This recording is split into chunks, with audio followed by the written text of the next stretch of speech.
we cannot do the Sports PSP podcast by talking about my Oklahoma brother, one Baker Mayfield, out of my OU Oklahoma Sooners. Now, obviously, Saturday was a tough day for me because my Oklahoma Sooners got embarrassed by the Texas Longhorns. It was John Mateer's first game back since that thumb injury. Boy, he laid an egg in that game. He threw 3 interceptions, awful, horrendous interceptions. Those interceptions, his decision making was as bad as Mike Tyson's representation picking Vincent Fuller, tax attorney, for those who may not know. It's just that bad. Yes, it was just that bad, that game. Ooh. But then one Baker Mayfield, who's been doubted, disrespected, underestimated, who to some in the media, some in the public, viewed as a prick, bald. And he has played outstanding this season. In the game against the San Francisco 49ers, 17-23, 256 yards, 2 touchdowns, no interceptions, a passer rating of 139, a QBR of 80.6. Coming into that game, no Mike Evans, no Chris Godwin, no Bucky Irving, and unfortunately he had to miss Emeka Ibuka, and he may miss some time due to a hamstring injury. If you want to look at how resilient and how great Baker Mayfield is, look no more than that 3rd and 14 play. When he was about to get sacked, somehow, some way avoided that sack, scrambled for 14 yards, and get the first down. And then the next couple of plays connected on a beautiful pass to, I believe, Tez Johnson for the touchdown.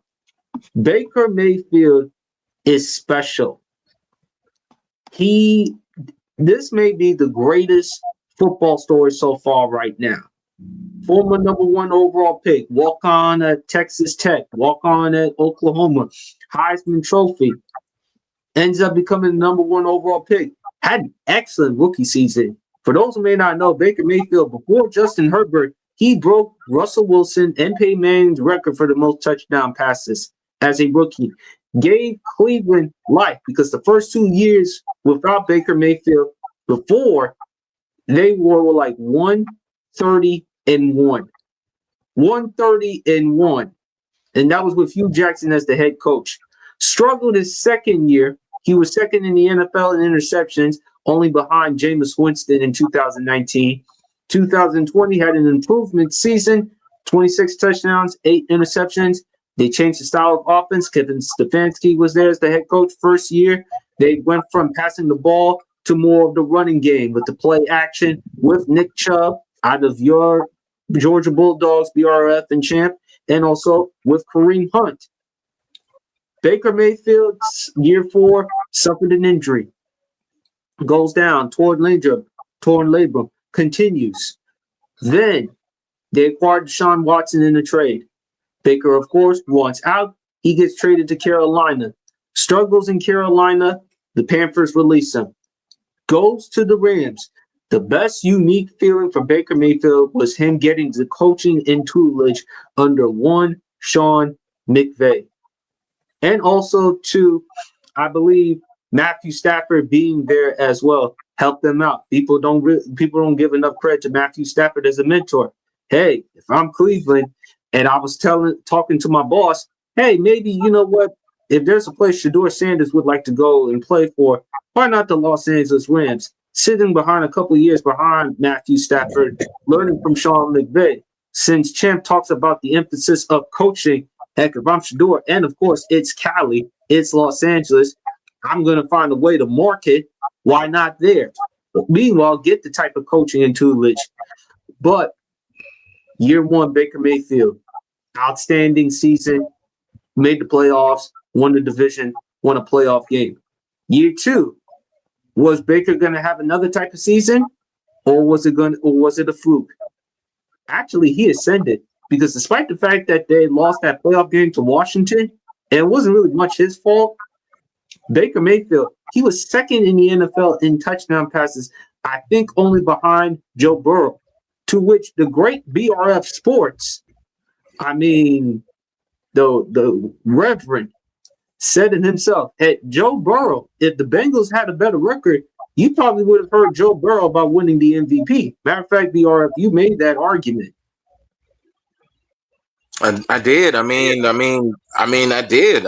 Like, I get what Lamar. I get what Lamar Jackson did. I get what Josh Allen did. But imagine the Cincinnati Bengals with a 10-7 or 11-6 record.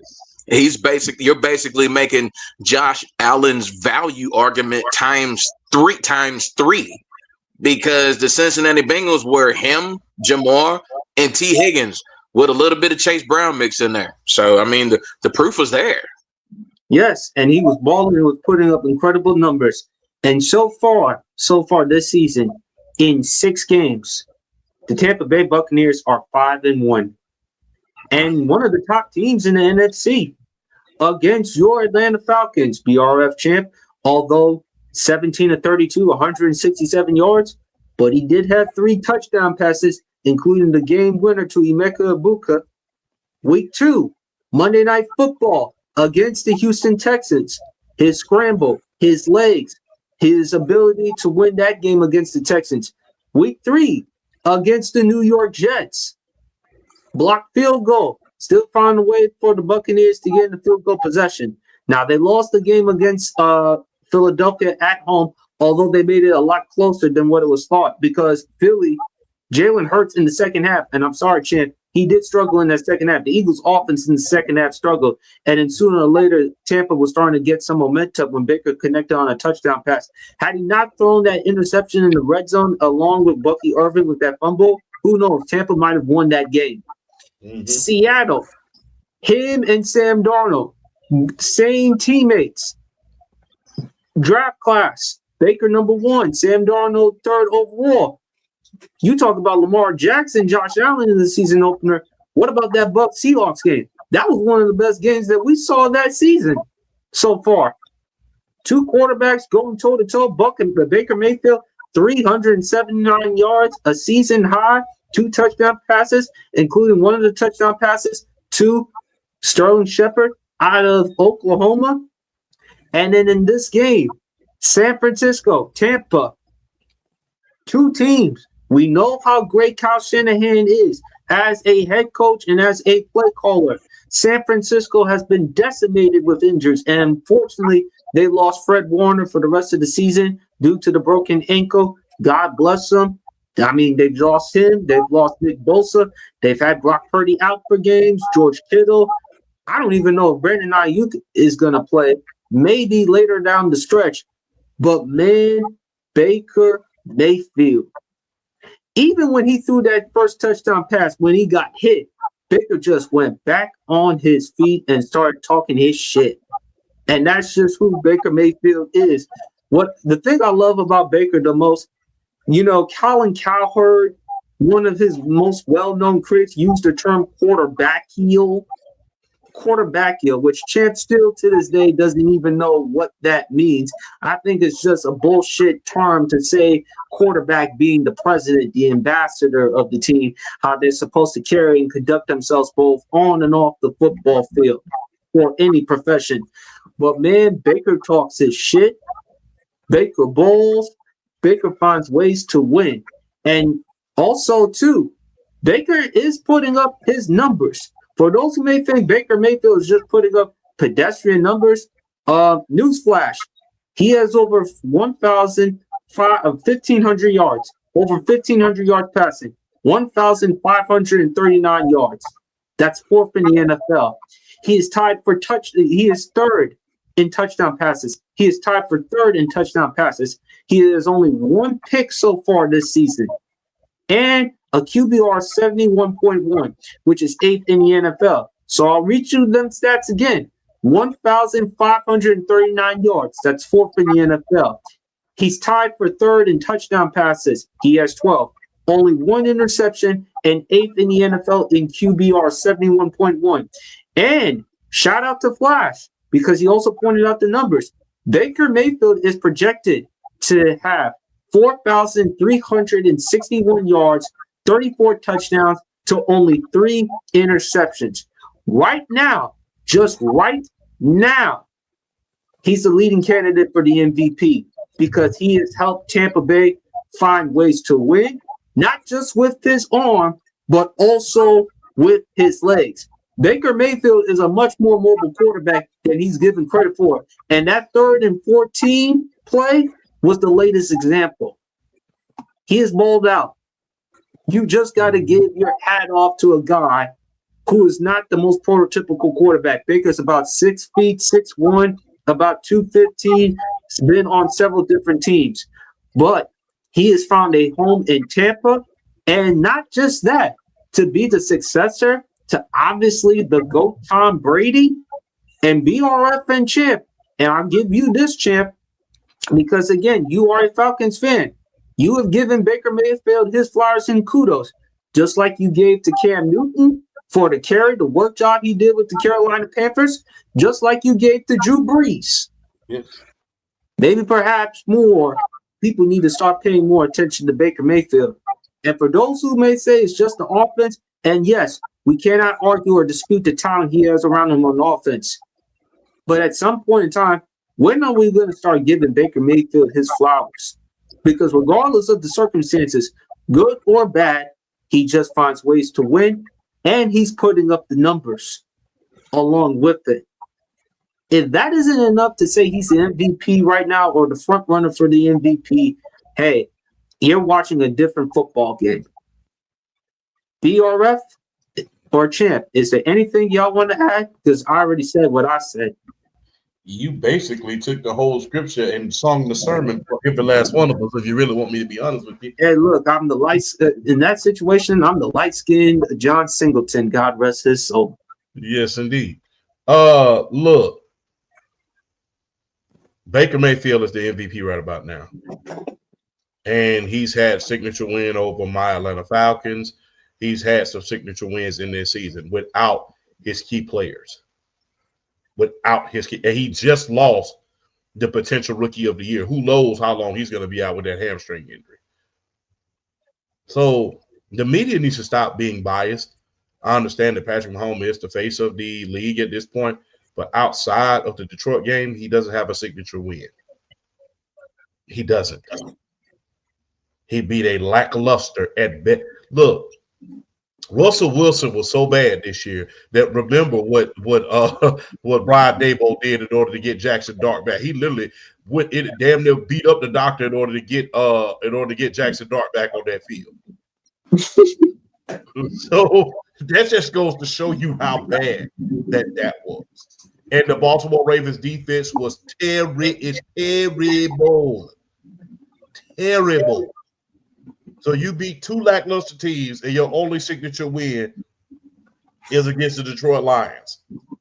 You lost against the Eagles, you lost against the Jaguars, and then you had another loss. You don't have a signature win outside of the Detroit Lions.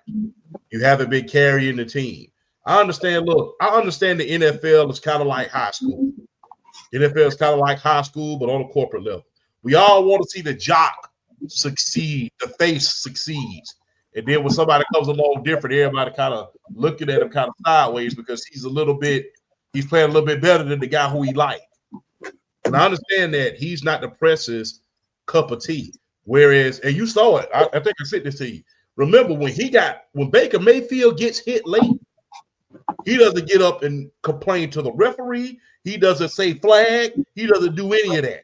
He talking shit.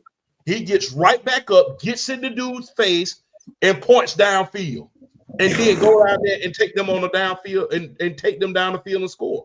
That's what he does. How can you not like that? He doesn't complain. I have not seen Baker one time complain to the ref when he gets hits late. Not seen it. I ain't seen him do like this not one time. He gets right back up, gets in the tackler's face, and say, "Hey, we going downfield because of you."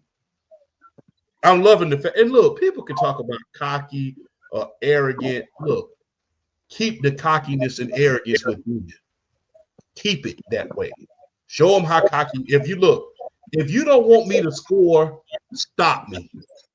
If you don't want me to celebrate, stop me. If you don't want me to run all the way down the field and plant my flag in the middle of your field, stop me from scoring. I dare you to. Go ahead, just stop me. Now, if you stop me, I'll shut up. If you don't, I'm going to talk all day. And I love that about Baker Mayfield, man. Look, people call it cockiness and arrogance. And that's not what the game is supposed to be. That's not quarterbacky enough. Man, please. Brett Favre used to do the same thing with Warren Sapp. I remember when him and Warren Sapp used to jaw all game long. I remember that. I remember when, not even just with Warren Sapp. If you remember when Chris Hovan was in that division with Brett Favre, Mm-hmm. he used to jaw with Brett. The defensive tackles in that division used to hate Brett Favre because he would jaw with them all day long. Like I said, the main person that Warren Sapp talks about that made him a better player was Brett Favre because they would jaw all day long with each other. And he described it. He was like, man, at first, and Brett Favre even described it, regardless of all the controversy. He said, yeah, I used to look at Warren Sapp and say, yeah, but look at the scoreboard because I knew my team was better. But then all of a sudden I looked up and say, look at this. And then he had to stop for a bit. Oh, damn, you kicking our ass. So that happens all the time between quarterbacks and hell. Remember Tom Brady used to do that, man. Tom Brady. Remember Ray Lewis? Remember Ray Lewis and Reed at AFC Championship game? And remember, Champ, when I look at Baker Mayfield, he's labeled as a prick by some. He's like the Shawn Michaels of the NFL. He's the type of dude that will talk his shit, piss off a ton of people, but guess what? I'm backing it up. Again, are you really pissing people off, or the masses just don't like you? Well, they don't like the them. thing. That's the difference between, look, I can piss off a bunch of people outside of my circle, but as long as these people right here that we're doing this show with, hey, long as y'all got me, okay, let's go. Because the thing is this, the masses, they have this whole button-up thing about themselves. That's what the masses love. They love to paint, and the thing is, the masses love painting false pictures. They love to paint Tom. They love to call Tom Brady quarterback. He used to talk more crap than anybody on that field. Even Richard Sherman called them out for it. It was like, y'all love trying to make Tom Brady seem like this shucks type of guy when he's jawing with everybody else on the field. Even Richard Sherman called it out. Brett Favre used to do the same thing. Even our quarterback, the greatest quarterback in Falcons history. Remember Matt Ryan cursing his receivers out like it wasn't no thing. Boy, they caught him on the hype mic. Get effing set. Get freaking set. Cursing out Julio Jones. Let's not forget another quarterback who talked his own shit. Phillip Rivers. All of these great quarterbacks. Look, let's not forget the king of arrogance. The king of arrogance when it came to being a quarterback. Dan Marino. Everybody says how arrogant he was. Boomer Esiason. Peyton Manning. Remember how he pissed off Jeff Saturday? Remember it was the Sound FX? Yes. So stop. Look, I know the masses, the media, and when I say the masses, I mean the media. Look, I know the masses love to paint these guys, these quarterbacks, what I like to call them milk drinking quarterbacks, as these shucks type of guys. They're very modest. They have their suits on and they're just going in there drinking out with pinky, the pinky in their hand, and they don't really say much. They're just mild mannered. But look, them quarterbacks are bigger divas than any of them receivers. They're just as arrogant, if not more arrogant. And they have the right to be when you're great. Especially, look at Aaron Rodgers when he was at his peak. Look how much of a butt he was. So I understand that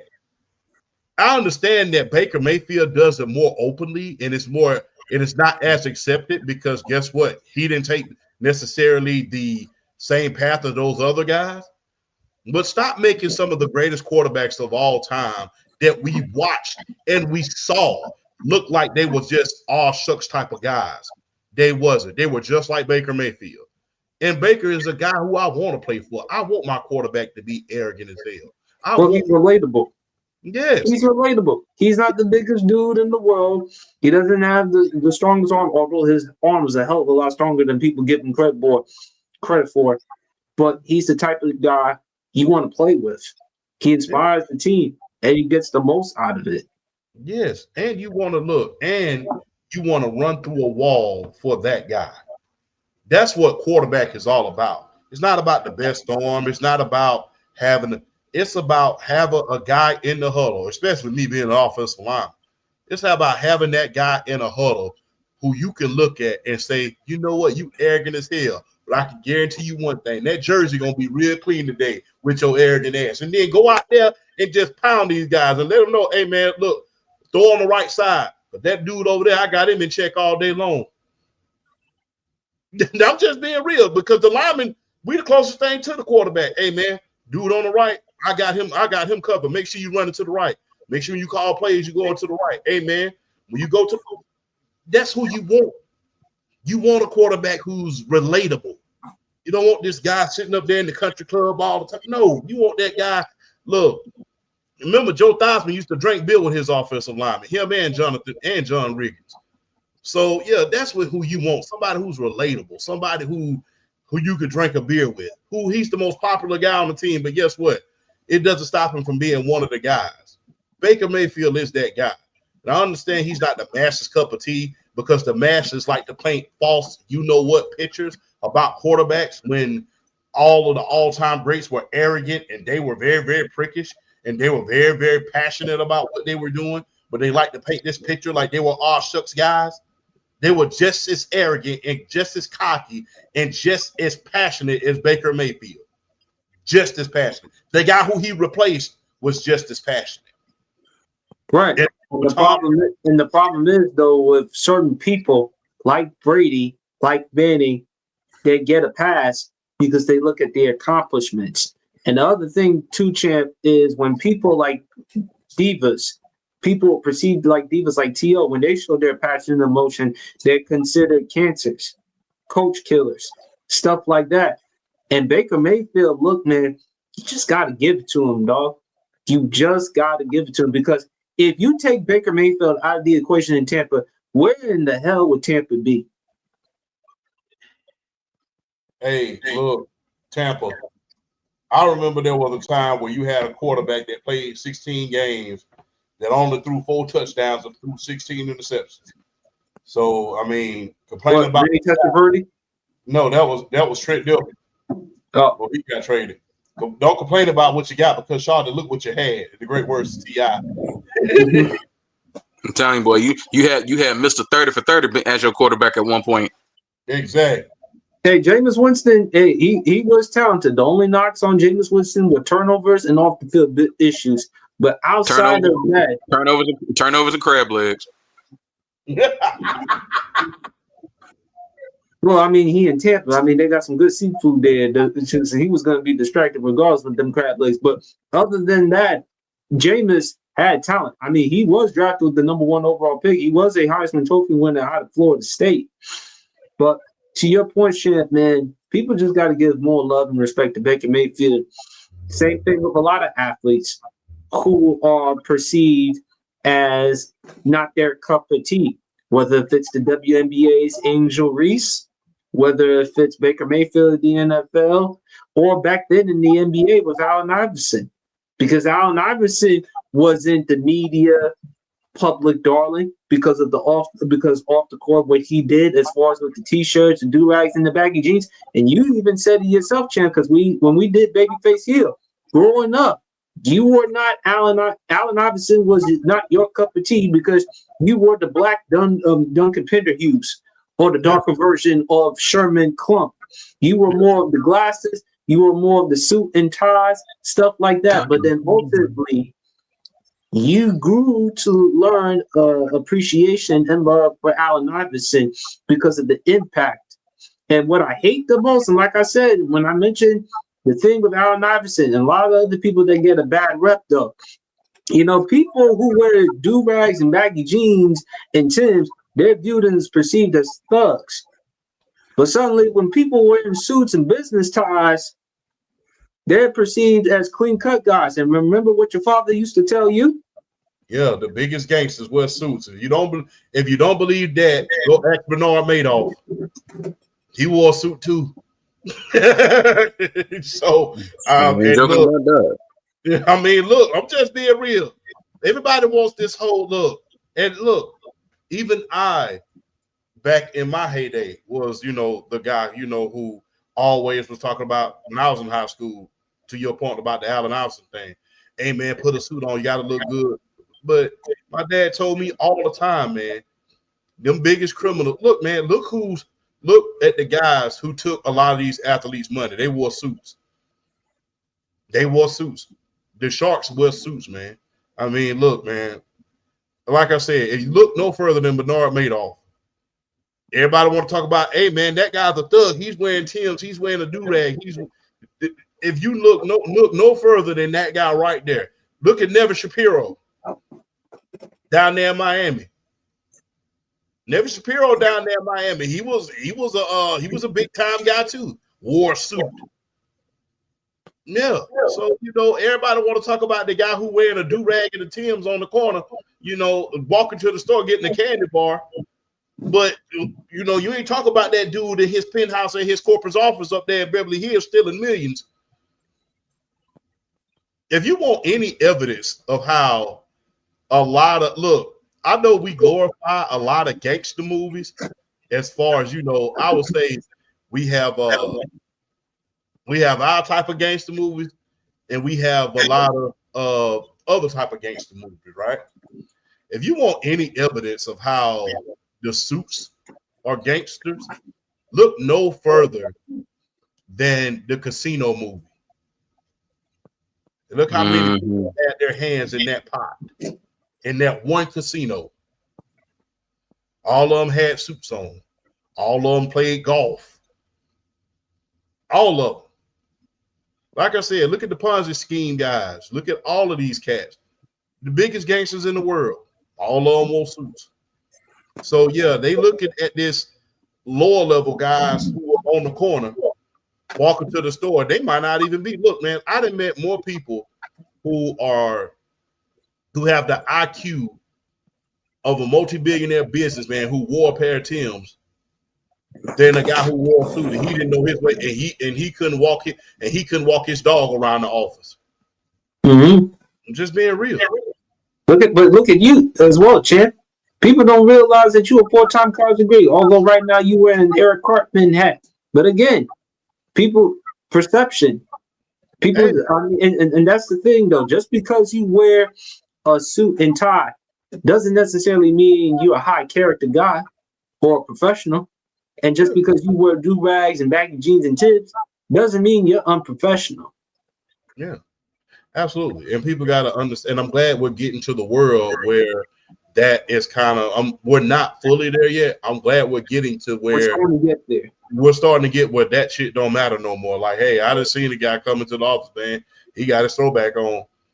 I remember the smartest guy I ever seen, man. He used to show up in a hoodie. He used to show up a hoodie, sweatpants, and a pair of Jordans every single day. He wore the same outfit every day. And this dude can program like no other person that I could ever see. This dude could program stuff within hours. I mean, just sit there. He never took a break. But, hey, because of certain things, it was like, well, we don't like the way he looks when he comes into the office. They end up getting rid of him. You know what I'm saying? Just being real. This was a job that I worked at a long time ago. I was like in my early 20s when this happened. This dude could program. It was like one of the best programmers I've ever seen. But yeah, it's just the perception. Like I said, you still keep in contact with that dude? Yeah, I talk to him every now and then. Oh, no, because you always tell me I'm a talent expert. We would love to have more guys programming, helping out the Sports PSP podcast as we can. So yeah, I talk to him every now and then. He in fact, he lives out there in California, living good right about now. He live in California, living good. He always asked me to come out there. I'm like, no. I'm gonna stay in Georgia. I see you doing the Olympics. But I'm gonna see him doing the Olympics though. When I come out there in California doing the Olympics, I'm gonna holler at him. But yeah, I mean, matter of fact, he's a Berkeley grad. Wow. He's graduated from Berkeley. He's so dude smart as hell. You gotta be. I mean, when you think of Berkeley, obviously This you dude think was of a the Berkeley Yale, grad. you think of Yale, you think of Stanford, you think of Harvard, you think of MIT's, Vanderbilt's. You can't be no dummy to graduate from Berkeley. Yeah, he graduated from Berkeley. He went to a small community college at first. He finally got up on his feet after a while, after the whole situation, and then he went out there to California and went to Berkeley. I was like, damn. When he called me and told me he was at Berkeley, I thought he was messing with me at first because he said initially he was gonna go to USC. I'm like, all right, USC. You know what I'm saying? And me being a college football guy, I said we still gonna kick y'all ass in college football. So don't think it's but I never forget he said I'm going to USC, but then he got out there and he ended up going to Berkeley. Damn. He said, you should come out here and try. I'm like, nah, dude, I'm gonna leave that to you, partner. I'm gonna leave that to you, partner. I'm gonna stay here and I'm gonna go to CSU and then we'll be back up at a later time. I ain't doing all that shit. But that dude was, hey man, you meet some of the smartest guys, especially in the world that I'm in. I'm not trying to put anything. Y'all know the world, the technology world that I'm in. None of us wear suits. It's sometimes you see guys coming there with sweatpants, sweatsuits on. I see one dude coming in, he was tatted up from head to feet. This dude was smart as crap, man. Like I said, it doesn't matter how you look, it matters how you conduct yourself, man. Just being real, man. I mean, you're not fooling anybody when you walk in with a suit and you don't know nothing. On the great word Trick Daddy, you don't know now. So, yeah, you ain't fooling nobody, bro. So, I mean, I'm glad we're not saying that with all people who wear suits and ties. Some people who wear suits and ties are all good people, but this perception, this stereotype, this myth we're talking about. That's one thing. Yes, look. Hey, man, look. People talk about.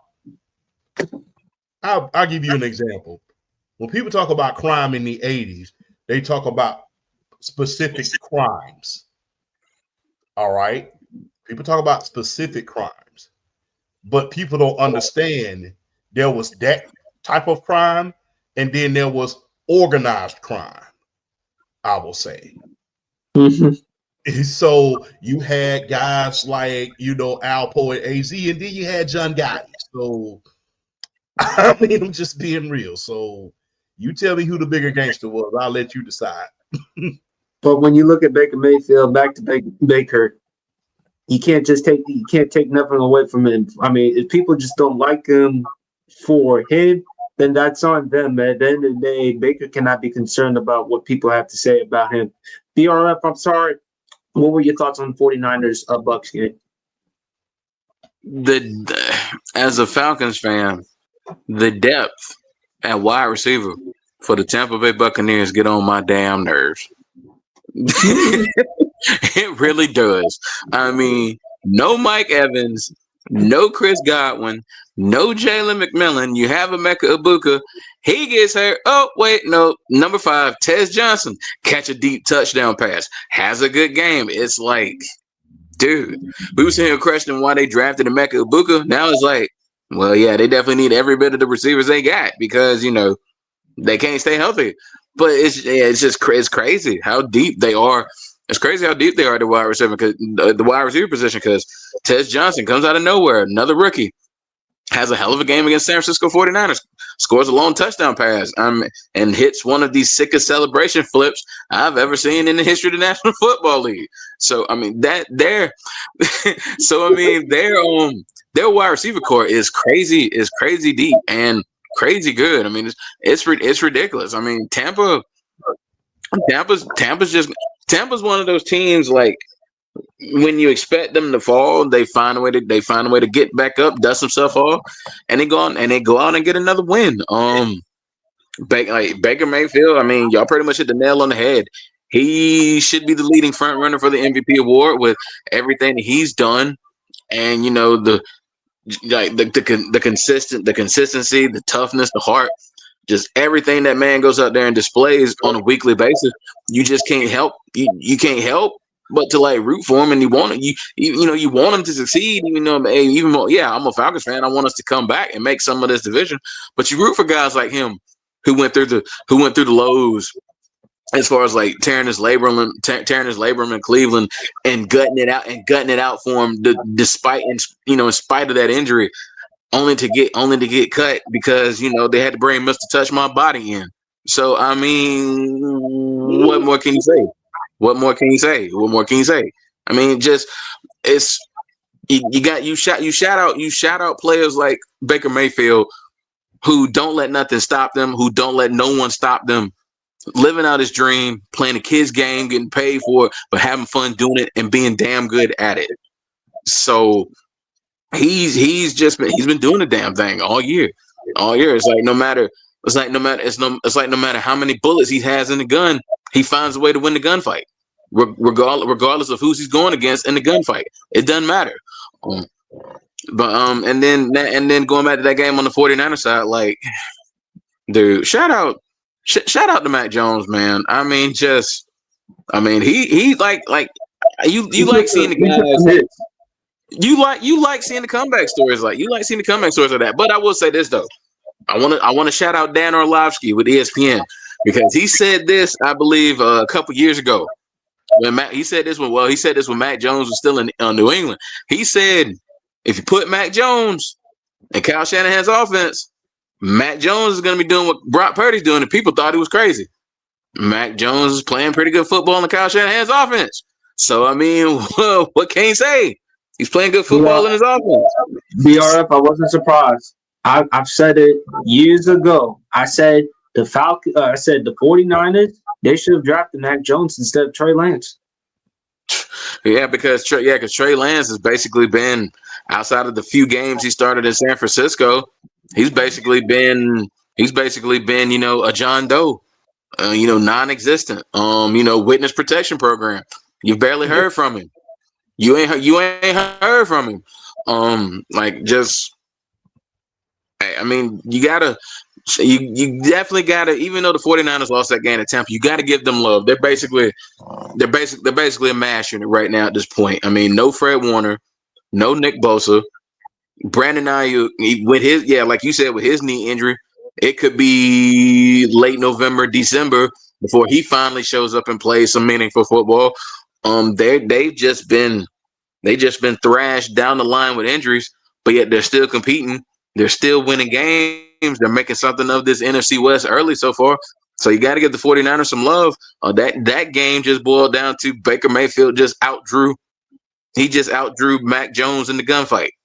And he made the plays down the stretch that mattered. He made more plays down the stretch that mattered. And Tampa, I mean, I'm still not necessarily sold on Tampa's defense. But you know what? In that game, they showed up and did what they needed to do. They played good football. They made plays when they needed to be made, and they helped turn the tide of that game. But Baker Mayfield, Baker Mayfield is one of these quarterbacks. It's like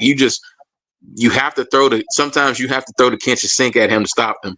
But even still, he'll find a way to avoid it and make a play and score a touchdown and win the game. So, like I said, Baker Mayfield is just one of those stories you can't help but be happy that you see progressing as the season goes on.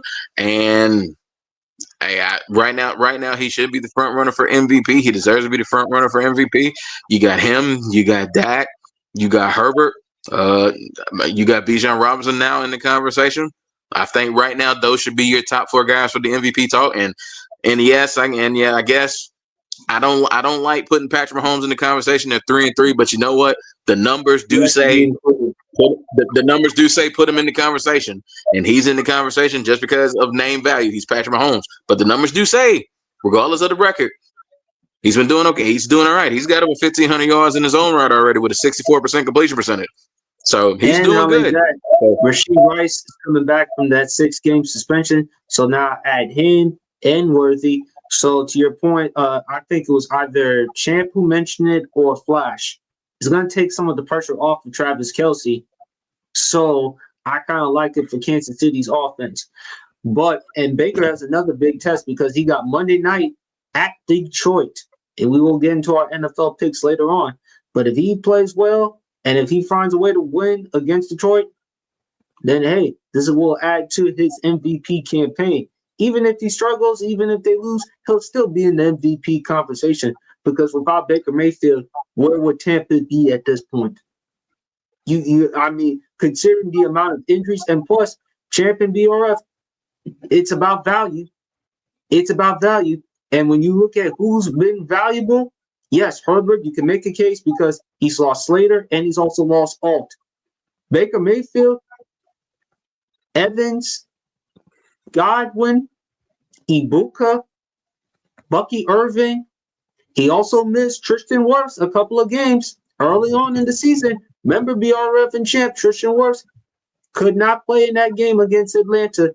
And Baker Mayfield has proven he, regardless of the circumstances, I can do more with less. And so far he has. So it just tells you how valuable, how special he is to Tampa.